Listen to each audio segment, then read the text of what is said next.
16ஆம் அதிகாரம். சற்று நேரம் வேத தியானத்திற்கு நேராய் நம்முடைய கவனத்தை திருப்புவோம். ஆண்டவர் நமக்கு உதவி செய்யட்டும். ரோமருக்கு எழுதிய நிருபம் 16ஆம் அதிகாரம் அதனுடைய 17, 18, 19 வசனங்களை வாசிக்க கேட்கிறேன். அன்றியும் சகோதரரே, நீங்கள் கற்றுக்கொண்ட உபதேசத்திற்கு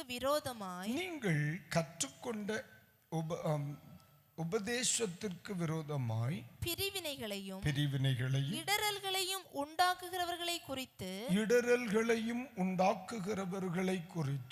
எச்சரிக்கையாக இருந்து அவர்களை விட்டு விலக வேண்டும் என்று உங்களுக்கு புத்தி சொல்லுகிறேன்.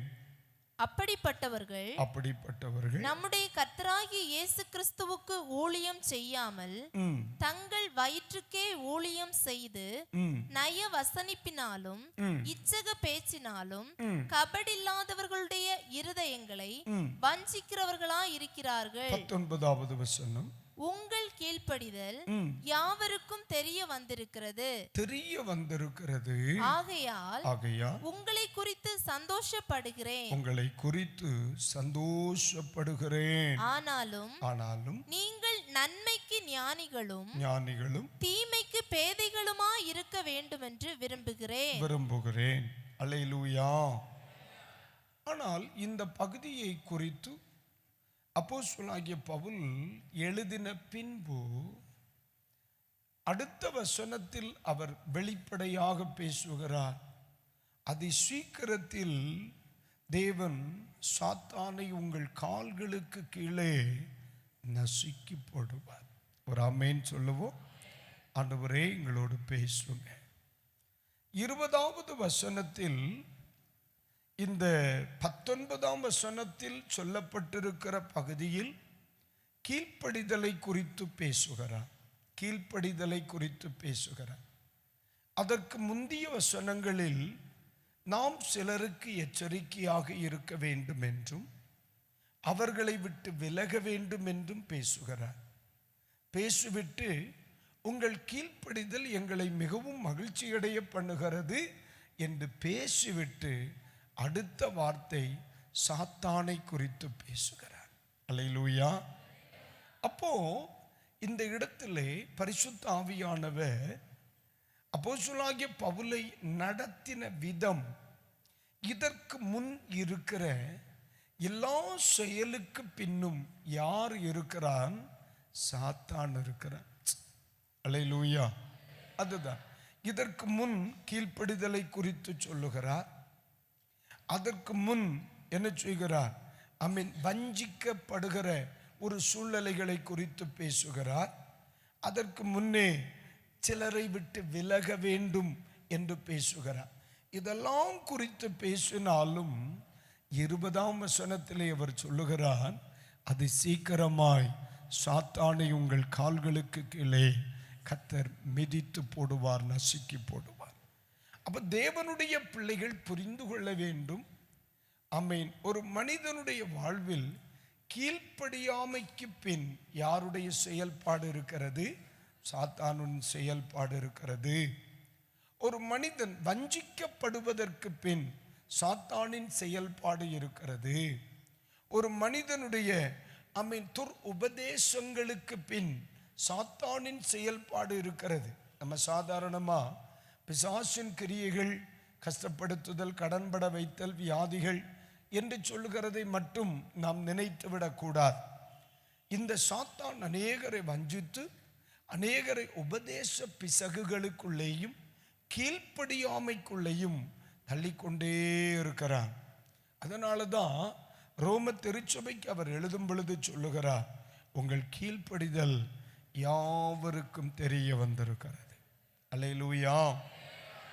இன்றைக்கு என்னுடைய வசனத்தை கேட்கிற, என்னுடைய வார்த்தைகளை கேட்கிற அன்பு நெஞ்சங்கள், தேவன் நமது குடும்பங்களை ஆசீர்வதிப்பதை நான் விரும்புகிறோம். சபையை ஆசீர்வதிப்பதை நான் விரும்புகிறோம். தேசத்தில் தேவன் தமது வல்லமையை விளங்க பண்ணுகிறதை விரும்புகிறோம். ஆனால் இவை எல்லாவற்றுக்கு பின்னும் தேவனுக்கு கீழ்ப்படுகிற கீழ்ப்படிதல் மிகவும் நமக்கு உதவியாக இருக்கிறது, தேவையாய் இருக்கிறது, அவசியமாய் இருக்கிறது. மிக மிக மிக அவசியமான ஒன்று கீழ்ப்படிதல்.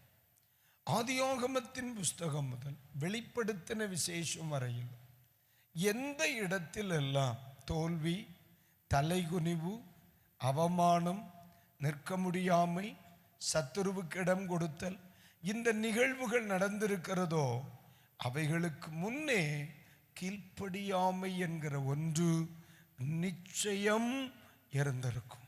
அல்லேலூயா. ஒரு தாமதமாக இருக்கலாம், ஒரு தோல்வியாய் இருக்கலாம், ஒரு அவமானமாய் இருக்கலாம். எந்த இடத்துல ஒன்று நடந்தாலும் இதை செய் என்று சொல்லி செய்யாமல் இருக்கிற ஒரு கீழ்ப்படிதாமை நம்ம வாழ்க்கையில் இருந்திருக்கும். அது வேதாகமத்தின்படி அடிப்படையாகிய ஒன்று. அதனால தேவனுடைய பிள்ளைகள் எதை குறித்து கற்றுக்கொள்கிறோமோ இல்லையோ, நம்ம இன்னும் ஆண்டவருடைய சமூகத்திலே கீழ்ப்படிய கற்றுக்கொள்ளணும். அல்லேலூயா, ஆமென். அப்போஸ்தலர் 5ஆம் அதிகாரம் 29, அப்போஸ்தலர் 5:29 படிங்க பார்க்கலாம்.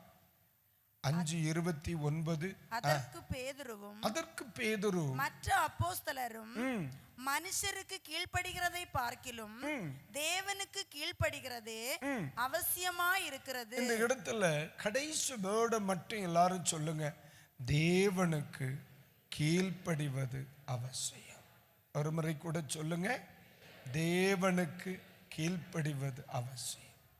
இது பரிசுத்த ஆவியானவர் நமக்கு சொல்லிக் கொடுக்கிற பாடம்.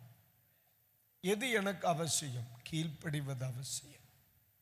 என் குடும்பத்திற்கு எது அவசியம்? ஆண்டவருக்கு கீழ்ப்படிவது அவசியம். என்னை நடத்துகிறவர்களுக்கு கீழ்ப்படிவது அவசியம். எந்த இடத்துல அது இல்லையோ அந்த இடத்துல தான் பிரச்சனை ஸ்டார்ட் ஆயிரும். பாருங்க, ஏதேன் கோட்டத்தில் தான் பூமியில் அத்தனை பிரச்சனையும் ஸ்டார்ட் ஆச்சு. எதில் ஸ்டார்ட் ஆச்சு? கீழ்ப்படியாமையில் தான். அப்போ கீழ்ப்படிதல் அவசியம், கீழ்ப்படிதல் அவசியம். நம்ம லைஃப்பில் எந்த எல்லையில் கீழ்ப்படியாமை இருக்கிறதோ அந்த கீழ்ப்படியாமையை தொடர்ந்து வருத்தம் உண்டாகும், வேதனை உண்டாகும், கண்ணீர் உண்டாகும், தலைகுனிவு உண்டாகும், பிரிவினை உண்டாகும், பிசாசின் குறுக்கீடுகள் உண்டாகும். அப்போ கீழ்ப்படிதல் அவசியம். எல்லாரும் சொல்லுங்க, கீழ்ப்படிதல் அவசியம். சொத்து சுகம் சம்பாதிப்பதை விட கீழ்ப்படிதல் அவசியம். கீழ்ப்படியும் பொழுது எல்லாம் கிடைக்கும், கீழ்ப்படியாமை இருக்கும் பொழுது இருக்கிறதெல்லாம் போகும். அப்போ நம்முடைய ஜீவிதத்தில் எது மிக முக்கியமானது? கீழ்ப்படிதல் அவசியம். அல்லேலூயா. இரண்டாவதாக எபிரெயர் 5ஆம் அதிகாரம், எபிரெயர் 5ஆம் அதிகாரம் அதனுடைய 8ஆம் வாக்கியத்தை நீங்க படிக்கும் பொழுது அங்கே இதற்காக என்ன செய்யணுமா, என்ன செய்யணுமா? 5:8 படிங்க. அவர் குமாரனாய் இருந்தும் பட்ட பாடுகளினாலே கீழ்ப்படிதலை கற்றுக்கொண்டு. இந்த உலகத்தில் எவைகளை நாம் கற்றுக்கொள்ளுகிறோமோ இல்லையோ, தேவனுக்கு கீழ்ப்படுகிற கீழ்ப்படிதலை என்ன செய்யணும்? கற்றுக்கொள்ளணும். எபிரெயர் 5ஆம் அதிகாரம் 8ஆம் வாக்கியம். அப்ப நம்முடைய ஜீவிதத்தில் எதை கற்றுக்கொள்ளணும்? கீழ்ப்படிய கற்றுக்கொள்ளணும். நம்ம பிள்ளைகளை படிப்பிக்கிறோம், பல பல கஷ்டங்கள், பல ஃபீஸ் எல்லாம் கட்டி பல இடங்களுக்கெல்லாம் அனுப்பி நம்ம பிள்ளைகளை நிறைய படிக்க வைக்கிறோம். ஆனால் எல்லா படிப்பினைகளை விட எது பிரதானம்? கீழ்ப்படிதல் பிரதானம். சில பிள்ளைகள் நிறைய டிகிரி வச்சிருக்கிறாங்க, ஆனால் எந்த டிகிரி இல்லை? இந்த டிகிரி இல்லை. கையில் நிறைய டிகிரி, உலகத்தை குறித்த நிறைய அறிவு இருக்கு, ஆனால் தன் தாய்க்கு கீழ்ப்படியணும், தன் தகப்பனுக்கு கீழ்ப்படியணும், தன்னை நடத்துகிறவர்களுக்கு கீழ்ப்படியணும், ஆண்டவருக்கு கீழ்ப்படியணும். இந்த டிகிரி இல்லாததுனால தான் பல டிகிரியை கையில் வச்சுட்டு நாயா பேயா நடக்குது. காரணம் என்ன? இயேசு கிறிஸ்து யார்? பாவம் இல்லாதவர். அவர் பரிசுத்தமாய் பிறந்தவர். ஆனால் அவரை குறித்து வேதம் சொல்லுகிறது, அவர் எதை கற்றுக்கொண்டாராம்? கீழ்ப்படிதலை கற்றுக்கொண்டார். அல்லேலூயா. சில நேரங்களில் சிலருடைய ஜீவிதங்களில் அனுபவிக்கப்படுகிற பாடுகள், நல்ல ஜெபிக்கிறவர்களா இருப்பாங்க, நல்ல ஆண்டவரை சேவிக்கிறவர்களா இருப்பாங்க, ஆனால் சில பாடுகள் அவங்க வாழ்க்கையில் இருந்து கொண்டே இருக்கும். நம்ம யோசிப்போம், ஆண்டவரே ஏன் இந்த பிள்ளைகளுக்கு இவ்வளவு கஷ்டம், ஏன் இந்த பிள்ளைகளுக்கு இவ்வளவு பாடுகள், ஏன் இவர்கள் மிகவும் நெருக்கப்படுகிறார்கள்? ஆண்டவர் சொல்ல, இல்லை, அவங்க கோல்ஸில் ஜாயின் பண்ணியிருக்காங்க. என்ன கோல்ஸ்? கீழ்ப்படிதலை கற்றுக்கொள்வதற்காக நான் ஒரு டிகிரியில் அவங்கள ஜாயின் பண்ணி விட்டுருக்கேன். அதுக்கு பேர் பாடுகள் என்று சொல்லுகிற டிகிரி. இந்த பாடுகள் கோல்ஸில் இவங்க ஜாயின் பண்ணா கீழ்ப்படிதல் என்ற டிகிரியை வாங்கிடுவாங்க. அல்லேலூயா. நம்ம வாழ்க்கையில் என்னதான் பிரசங்கம்லாம் கேட்டாலும், என்னதான் புத்திமதிகள் நமக்கு சொன்னாலும், பாடுகள் தருகிற படிப்பினைய மாதிரி வேற எந்த படிப்பினையும் வராது. இது ஆமென்று சொல்லுகிறவர்கள் ஒரு ஆமேன் சொல்லலாம். அல்லேலூயா. அவ்வளவுதான், அவ்வளவுதான். பாடுகள் தருகிற படிப்பினை, கஷ்டங்கள் தருகிற படிப்பினை, சில இழப்புகள் தருகிற படிப்பினை, சில இல்லாய்மைகள் தருகிற படிப்பினை, சில அவமானங்கள் தருகிற படிப்பினை நம்முடைய ஜீவிதத்தில் வேற எந்த இடத்திலையும் நம்ம படிக்க முடியாது.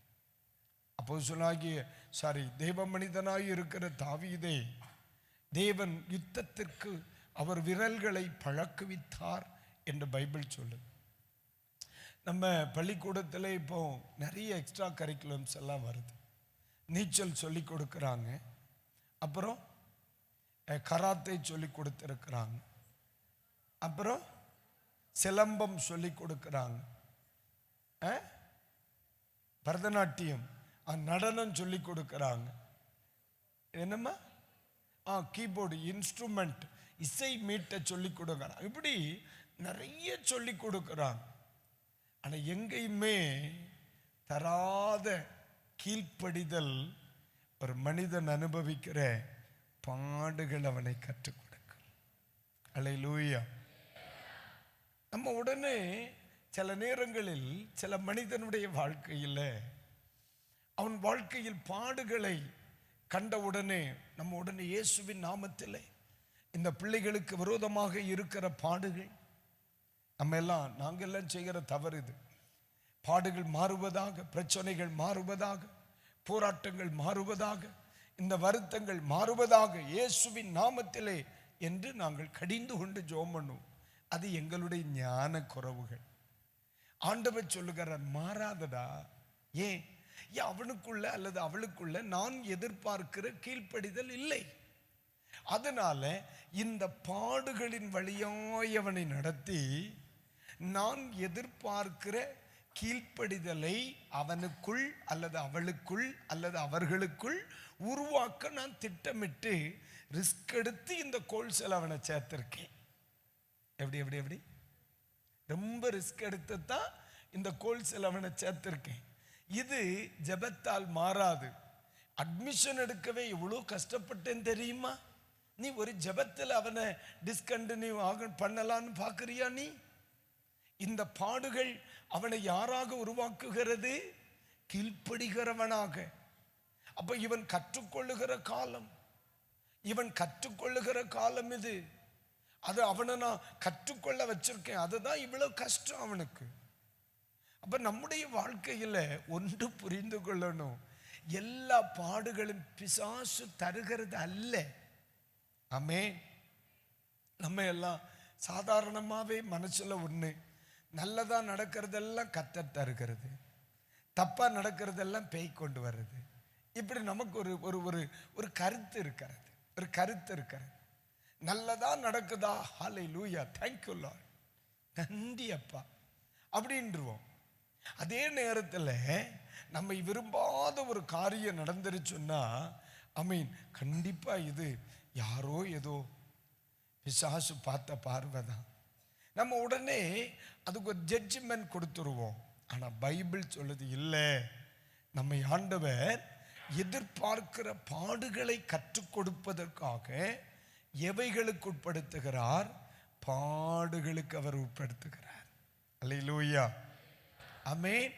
இப்போ சிலர் இன்னைக்கு கூட்டம் முடிஞ்சு பாஸ்டர்கிட்ட வந்து, பாஸ்டர் ரொம்ப நெருக்கடியா இருக்கு, பிரச்சனையா இருக்கு, எனக்காக ஜெபம் பண்ணணும் அப்படின்னு ஒரு எட்டு ஜெபம் பண்ணிட்டு தான் போகணும் அப்படின்னு நினைச்ச பலருக்கும் இப்போ ஒரு சின்ன சந்தேகம், இது ஒருவேளை அந்த கோல்ஸா இருக்குமோ? அல்லேலூயா. கொஞ்ச நாளா ஆண்டவர் எதிர்பார்க்கிற கீழ்ப்படிதல் என்கிட்ட இல்லையே. ஒருவேளை இந்த பிரச்சனைக்கு காரணம் ஆண்டவர் சொல்லுகிறார், அதுதான். ஆமென். இது சத்துரு கொண்டு வந்திருந்தா என்னைக்கோ மாறி இருக்கும். சில இது பிசாசு கொண்டு வந்திருந்தா சில பாடுகள் பிரச்சனைகள் என்னைக்கோ மாறி இருக்கும். இப்போ இது எப்ப மாறும்? கர்த்தர் எதிர்பார்க்கிற கீழ்ப்படிதல் நம்மிடத்துல வருகிறது வரைக்கும் அது மாறாது. அது இன்னைக்கு வேணும்னாலும் மாறலாம். அது உங்களுடைய கீழ்ப்படிதலை, நம்முடைய கீழ்ப்படிதலை பொறுத்திருக்கு. 99 வயசுலையும் மாறலாம். அன்னைக்கு சிலர் அப்பந்தான் கோல்ஸை கம்ப்ளீட் பண்ணுவாங்க. தேவன் எதிர்பார்க்கிற கீழ்ப்படிதல் அப்பந்தான் வந்துச்சார். Too late. சில ஆட்கள் அப்படிதான் டிகிரியை இந்த எப்படி படிப்பாங்க, இன்ஸ்டால்மெண்ட்டில் டிகிரி படிப்பாங்க. ஒரு செமஸ்டர் முடிச்சிட்டு டிஸ்கண்டினியூ, அடுத்த செமஸ்டர் எப்பமாவது ஒரு தடவை, அப்படி 7-8 வருஷமா ஒரு டிகிரி படிக்கிறவங்க இருக்காங்க. சில ஆட்கள் 80 வருஷமா கீழ்ப்படிதலை கற்றுக்கொள்வார். அப்ப அப்படிப்பட்ட ஆட்களுக்கு சில பாடுகள் மாறவே செய்யாது. அது தெய்வம் உட்படுத்தினது. ஆமென். கர்த்தருக்கு ஸ்தோத்திரம். அல்லேலூயா. நீங்க நல்லா கவனிக்கணும். ஆண்டவர் நினைச்சிருந்தா சவுலை ஒரே போட்டுட்டு தாவீதை தூக்கி ராஜாவா வச்சிருக்கலாம். எவ்வளவு நேரம் ஆகும்? ஒரே போட்டு அவருடைய குடும்பமே இல்லாம பண்ணிவிட்டு தாவீதை தூக்கி வச்சிருக்கலாம். ஆனா தாவீது தரமான ஒரு தலைவனாக மாறி இருக்க முடியாது. அப்போ ஆண்டவர் ஒரு சத்துருவை ஏற்படுத்துறார், ஒரு எதிரியை ஏற்படுத்துறார், ஒரு எரிச்சல் உள்ளவனை ஏற்படுத்துறார், என் வளர்ச்சியை விரும்பாத ஒருவனை ஏற்படுத்துறார். அவன்கிட்ட சொல்லுகிறார், விரட்டி பிடின்னு. அவ்வளவுதான். அல்லேலூயா.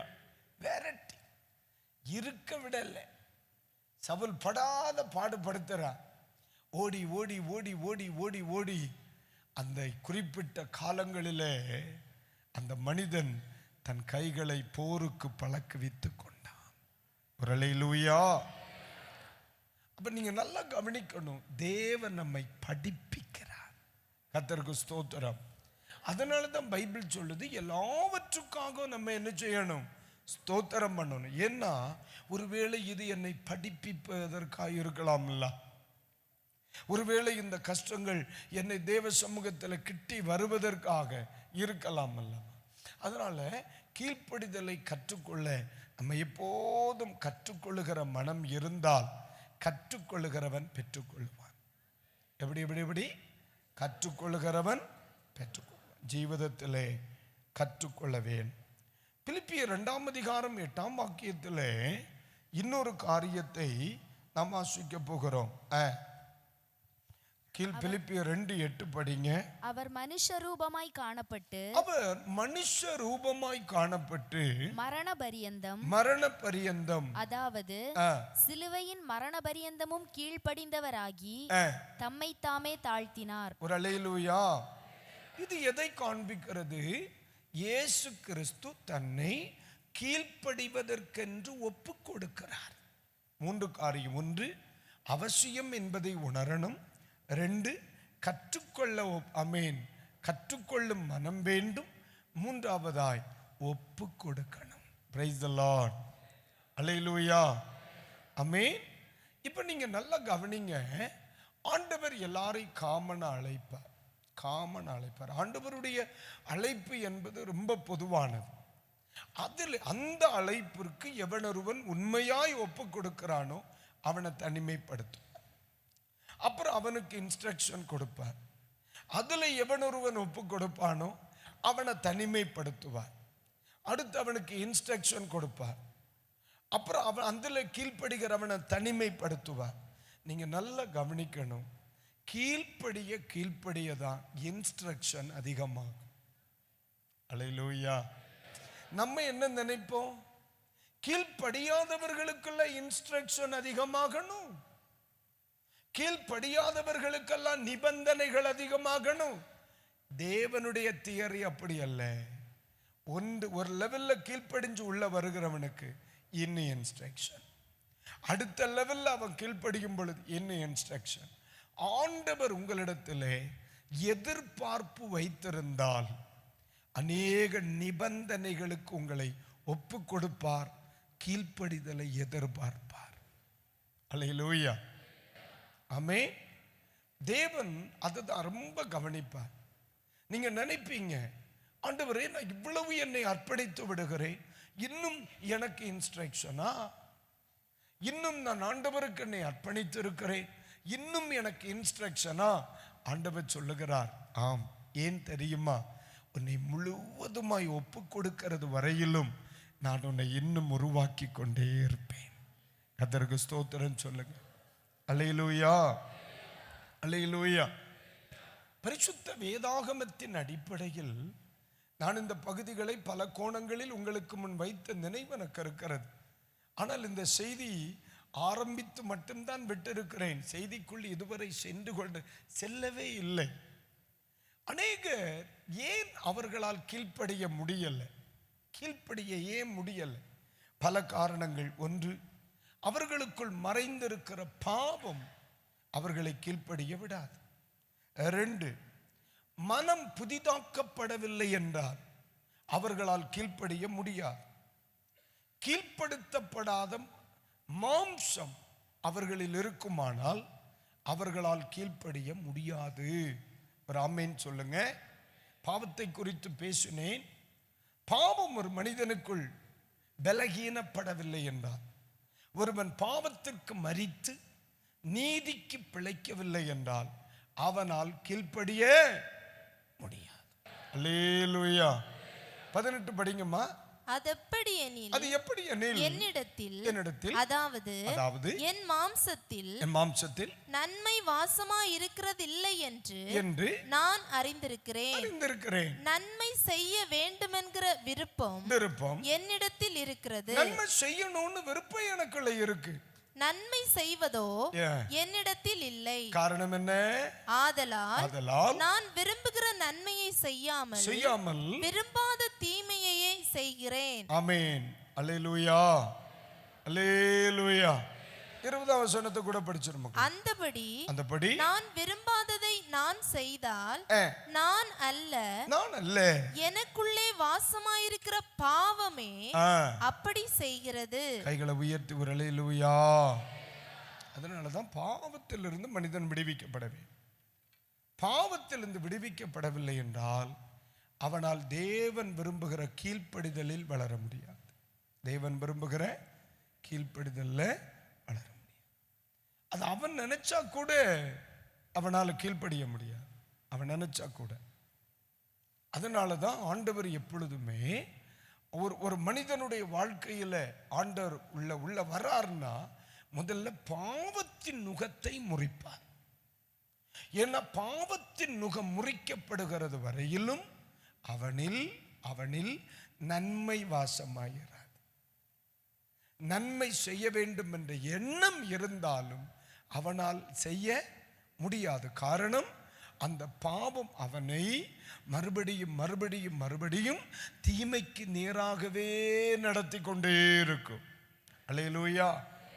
அதனாலதான் கர்த்தர் ஒரு மனிதனுடைய வாழ்க்கைக்குள் வரும் பொழுது, ஒரு மனிதனுடைய வீட்டுக்குள் வரும் பொழுது, ஒரு தேசத்திற்குள் வரும் பொழுது முதலாவது முறியடிக்கப்படுகிற காரியம், முதலாவது விடுவிக்கப்படுகிற காரியம், பாவத்திலிருந்து கர்த்தர் அவனை விடுவிக்கிறார். அல்லேலூயா. ஆமென். நீங்க நல்லா கவனிக்கணும். பாவம் என்பது ஒரு கிரியை என்று நினைக்க கூடாது. அது ஒரு ஆவியின் கிரியை என்று புரிந்து கொள்ள வேண்டும். பாவம் செய்கிறது பிசாசுடைய வெளிப்பாடு. ஒரு மனிதன் ஒரு தவறை செய்கிறான் என்றால் அது அவனில் அல்ல, அவனுக்குள் இருக்கிற பிசாசின் வெளிப்பாடு. அந்த ஆவி அழியணும். அந்த ஆவி அழிந்தால் மட்டுமே அவன் பாவத்திலிருந்து விடுதலையாக்கப்பட்டு நன்மையாய் கர்த்தருக்கு என்று கீழ்ப்படிய முடியும். கர்த்தருக்கு ஸ்தோத்திரம். அல்லேலூயா சொல்லுங்க, அல்லேலூயா. அதனால தான் தேவனுடைய பிள்ளைகள் இன்னும் பரிசுத்தமாக, இன்னும் பரிசுத்தமாக, இன்னும் பரிசுத்தமாக ஆண்டவருடைய வசனத்தை கேட்டு இன்னும் பரிசுத்தமாக நம்மை ஆண்டவருக்கு ஒப்பு கொடுக்கும் பொழுது பரிசுத்தம் உண்டாக உண்டாக உண்டாக உண்டாக நமக்குள்ள தேவன் விரும்புகிற கீழ்ப்படிதல் வந்து கொண்டே இருக்கும். கீழ்ப்படிதல் வரும் பொழுது வாக்குத்தத்தம் வெளிப்படும். கீழ்ப்படிதல் வரும் பொழுது பரிசுத்த ஆவியானவர் வெளிப்படுவார். கீழ்ப்படிதல் வரும் பொழுது தேவனுடைய ஆசீர்வாதம் வெளிப்படும். ஏன்னா பைபிள் சொல்லுது, கீழ்ப்படிதல் எங்கெங்கு வெளிப்பட்டு இருக்கிறதோ அந்த இடத்தில் எல்லாம் ஆசீர்வதிக்கப்பட்டிருக்கிறார். அல்லேலூயா, அல்லேலூயா. அப்போ பாவ மனிதனை கீழ்ப்படிய விடாது, பாவ மனிதனை கீழ்ப்படிய விடாது.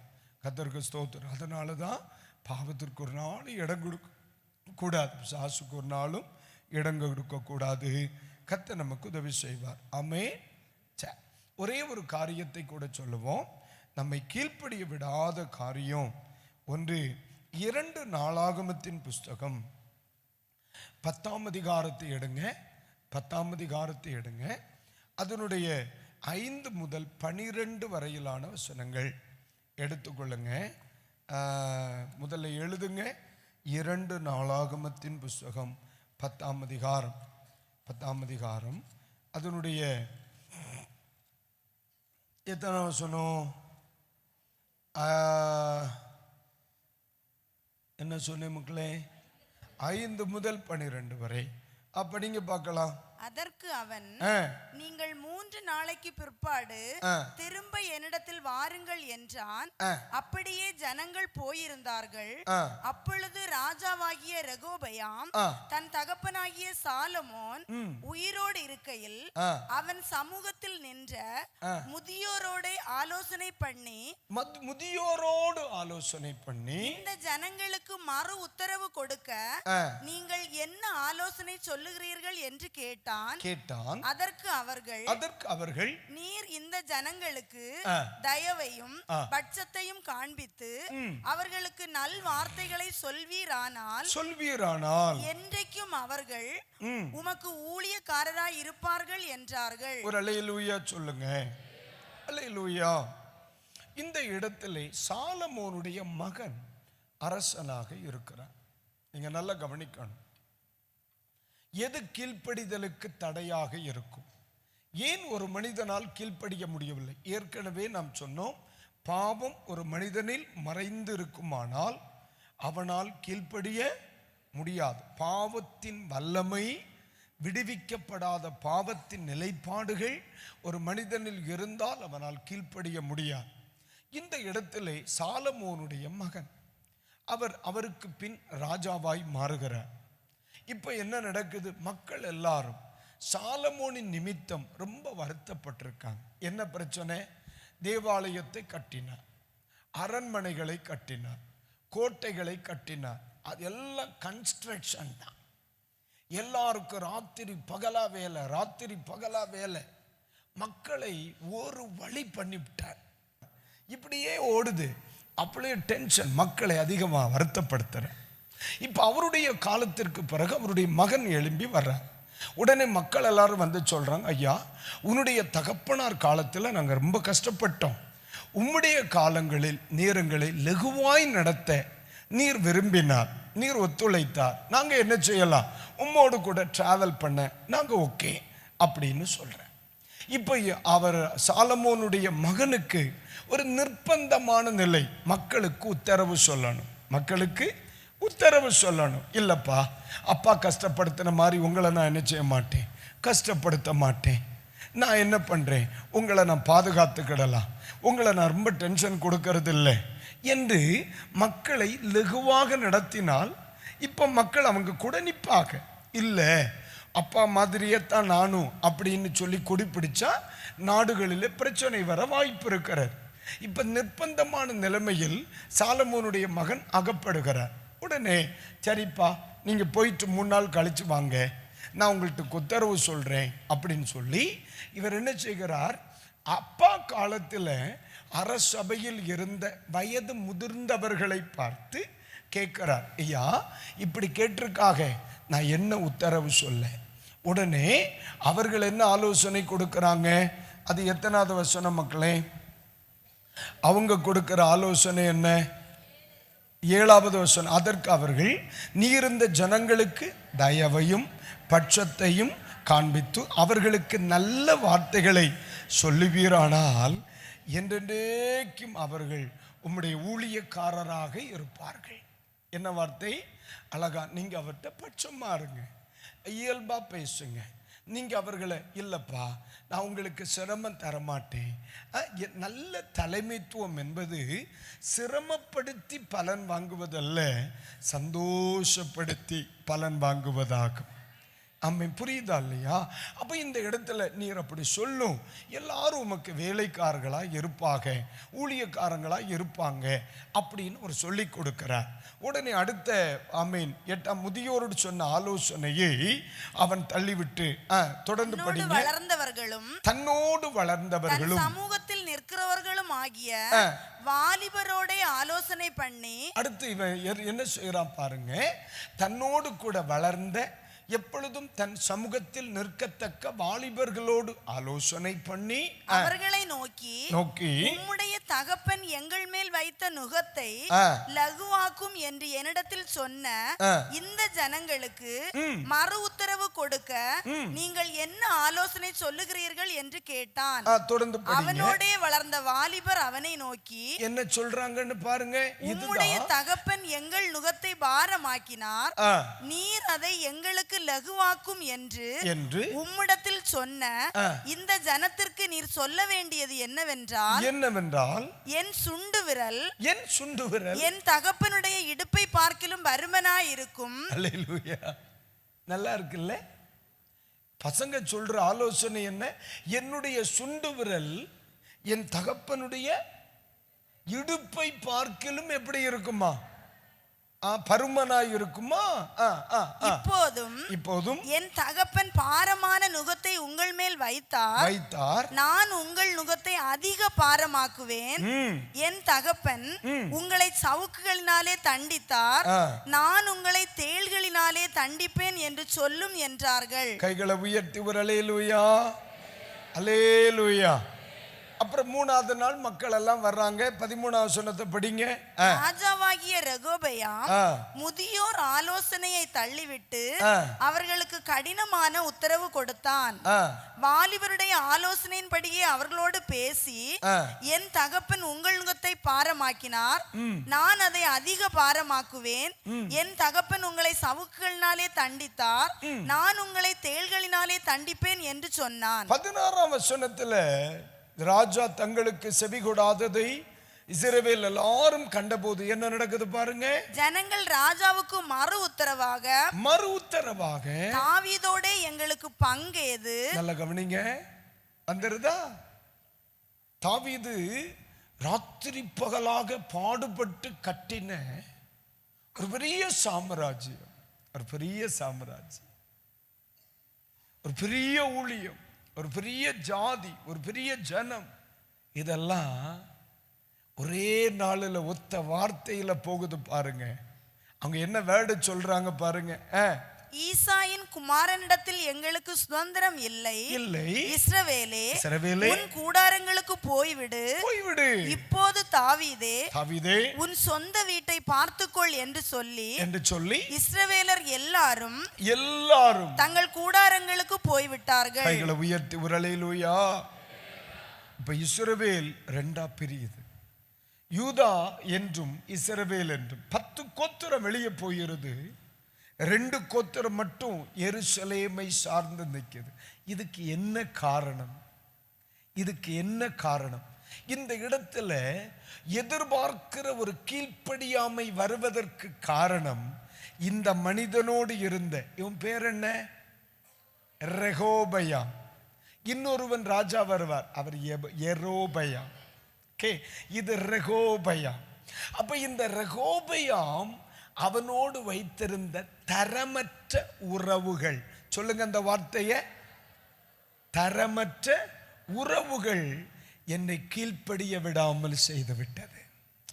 தரமற்ற ஆலோசகர்கள் என்னை கீழ்ப்படியாமல் செய்து விட்டார்கள். மக்களை கவனிக்க, ஒரு ராஜாவாக இருந்தாலும் அவன் யாரோடு பழகணுமோ அவர்களோடு தான் பழகணும், யாரோட நிற்கணுமோ அவர்களோடு தான் நிற்கணும். தரமற்ற உறவுகளும் தரமற்ற ஆலோசகர்களும் தரமற்ற நண்பர்களும் நமக்கு இருந்தால் கண்டிப்பா சொல்லுகிறேன், தேவன் நமக்கு தந்த சில ஆசீர்வாதங்களை இழக்க நேரிடும். தேவனுக்கு முன்னே கீழ்ப்படியாமை என்கிற ஒன்றை நமது ஜீவிதத்தில் வெளிப்படுத்தக்கூடும். ஒரு அல்லேலூயா, அல்லேலூயா. இப்ப இந்த இடத்துல இந்த ரெகோபயாமுக்கு இந்த இளம் ஆலோசகர்கள் என்கிற ஒரு வட்டம் இல்லை என்றால் இந்த மனிதன் தவறு செய்திருப்பானா? கண்டிப்பா செய்திருக்க மாட்டான். நல்ல ஆலோசனைகளுக்கு கீழ்ப்படிந்து அழகாக தன் வாழ்க்கையை அவன் நடத்தி இருப்பான். அநேக நேரங்களில் நமக்கு இயல்பாக தோன்றுகிற சில ஆலோசகர்களை நாம் வைத்துவிட்டு அவர்கள் சொல்லுவதுதான் சரியென்று சொல்லி அநேகர் தேவ சித்தத்தை எதிர்க்கிறார்கள், தேவ சித்தத்திற்கு கீழ்ப்படிய தவறுகிறார்கள். அன்புக்குரியவர்களுக்கு சொல்லுகிறேன், தரமற்ற உறவுகளும் தரமற்ற ஆலோசகர்களும் நம்முடைய குடும்பங்கள் பிரிய, நம்முடைய சபை பிரிய, நம்முடைய தரிசனம் பிரிய, நம்ம அழைப்பு பிரிய, நம்மேல் வைத்த தேவ திட்டம் பிரிய, நமக்கு தெய்வம் தந்த வாக்குத்தத்தங்கள் செயல்படாமல் போக காரணமாய் மாறிவிடுவார்கள்.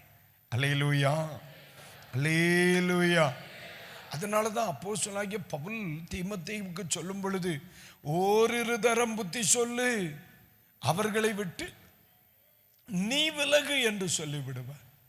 நீ ஓரிரு தரம் புத்தி சொல்லு, அவர்களை விட்டு நீ விலகி விடு. காரணம் என்ன? அவர்கள் செய்கிற பாவத்திற்கு நீ இடம் கொடாதே, உடன்படாதே என்று சொல்லுவார்.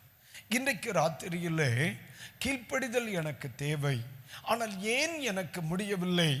என்னோடு இருக்கிற சில உறவுகள். என் அன்பு சகோதரனே, அநேக பிள்ளைகள் இப்படித்தான், இயல்பாக நல்லவர்கள், ஆனால் உங்க ஃப்ரெண்ட் சர்க்கிள், அவருடைய ஆலோசகர்கள் தரமாக இல்லை, நண்பர்கள் தரமாக இல்லை. ஆமென்.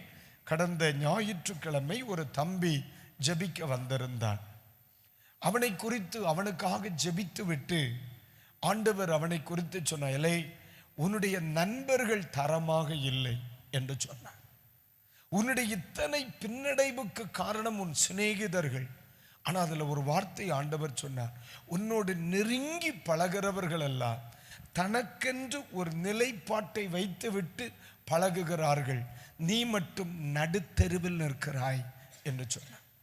ஒருவன் இவனை குடிக்க கூப்பிட்டு போகிறான், அவனுக்கு தகப்பன் சம்பாதித்த சொத்து சம்பாத்தியம் இருக்கிறது.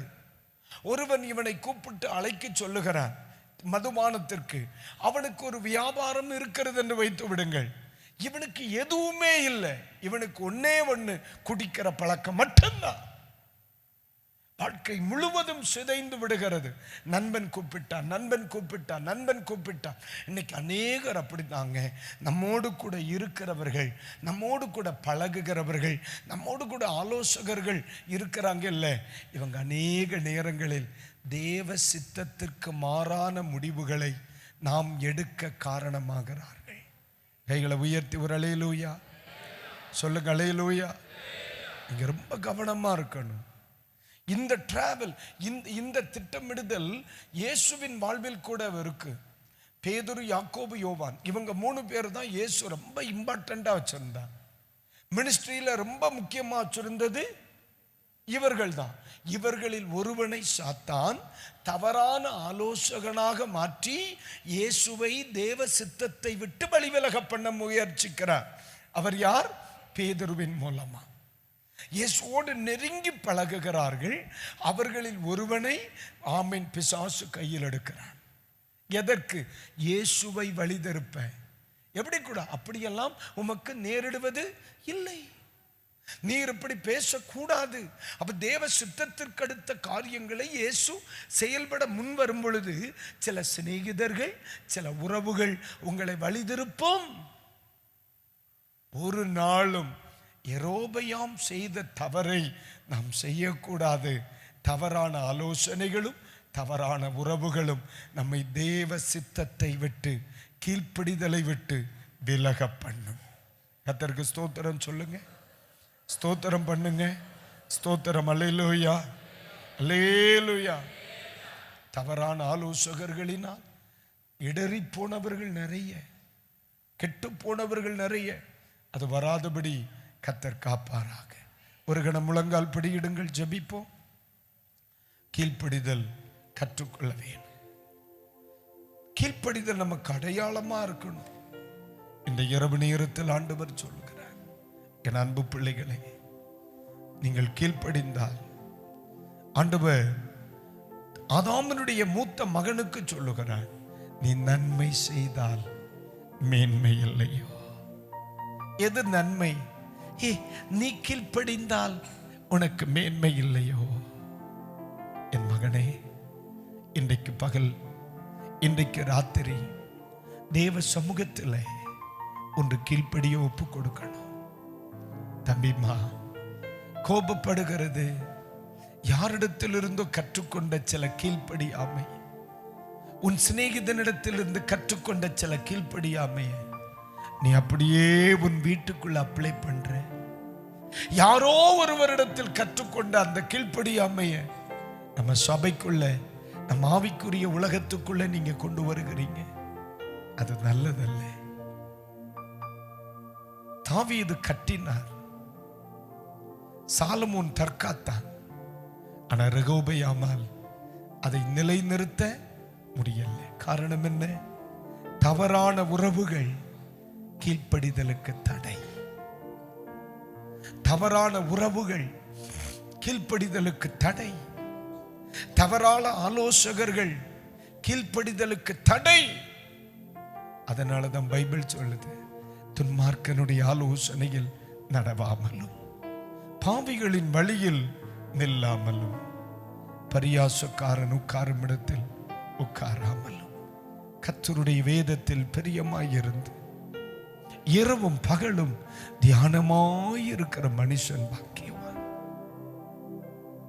வேதம் சொல்லுகிறது, அதே பகுதியில் நீங்க படித்து வரும் பொழுது, அவன் கையின் பிரயாசத்தை அவன் சாப்பிடுவான், அவனுக்கு பாக்கியமும் நன்மையும் உண்டாயிருக்கும். சங்கீதக்காரன் மிக தெளிவாய் சொல்லுகிறார். இது தேவனுக்கு பயப்படுகிறவனுக்கு 23ஆம் சங்கீதத்திலே ஆண்டவர், 128ஆம் சங்கீதத்திலே ஆண்டவர் சொல்லி இருக்கிற வார்த்தை, அவன் கையின் பிரயாசத்தை அவன் சாப்பிடுவான். அதே 1ஆம் சங்கீதம் சொல்லுகிறது, அவன் செய்வதெல்லாம் வாய்க்கும். இதெல்லாம் கீழ்ப்படுகிறவர்களுக்கு ஆண்டவர் கொடுக்கிற ஆசீர்வாதம். ஒரு கணவன் 2 கைகளை உயர்த்தி ஒரே ஒரு முறை, ஆண்டவரே என்னை பூரணமாய் ஒன்று கூட கீழ்ப்படிதலுக்கு ஒப்பு கொடுக்கிறேன். இன்னைக்கு பயங்கர ஆர்ப்பாட்டம் இல்லை, தீர்க்க தரிசனம் இல்லை, பயங்கர இது ஒன்றும் இல்லை. அவர் பனி போல தேவனுடைய ஆசீர்வாதம் உன் சிரசில் இறங்கி கொண்டிருக்கிறது மகளே. Jesus name. யார் தலையிலே நான் கை வைக்கல, யாரையும் ஆவியில் அதிர பண்ணல, இங்க எதுவுமே நடக்கல. ஆனா பனி போல தேவனுடைய ஆசீர்வாதம். இது எதுக்கு தெரியுமா? கீழ்ப்படிதலுக்கு பலன். யாக்கோபோடு இருந்த யோசேப்புக்கு ஒரு பல வர்ண அங்கி கொடுக்கப்பட்டுச்சு. கீழ்ப்படுகிற பிள்ளைக்கு பல வர்ண அங்கி, கீழ்ப்படுகிற பிள்ளைக்கு பல வர்ண அங்கி, கீழ்ப்படிந்த பிள்ளைக்கு மெல்லிய வஸ்திரம். அல்லேலூயா. பல வருட அங்கியில் ஆரம்பித்த வாழ்க்கை மெல்லிய வஸ்திரத்தில் முடிய. காரணம் என்ன? அவனுடைய கீழ்ப்படிய கற்றுக் கொடுத்த அந்த ஒப்பு கொடுத்தல். இன்றைக்கு ராத்திரி ஆண்டவர் சொல்லுகிறார், ஆண்டவரே, ஆவியானவர் சொல்லுகிறார், ஆண்டவரே, என்னுடைய கரங்களில் ஒன்று கூட தேவன் விரும்புகிற, கர்த்தர் விரும்புகிற கீழ்ப்படிதலுக்கு என்ன ஒப்பு கொடுக்கிறேன் என்று சொல்லுகிற அந்த லகுவான அனுபவத்தில் என்னை கீழ்ப்படிய ஒப்பு கொடுக்கிறேன் என்கிற அத்தனை பிள்ளைகளின் மேலும் பரிசுத்தவான்களுக்கு தேவன் கொடுத்த அந்த திவ்ய ஆசீர்வாதங்கள் இந்த ராத்திரியில் உண்டாவதாக. ஒரு கணம் ஆவியில் நிரம்பி கரங்களை தட்டி கர்த்தரை துதிக்க முடியுமா?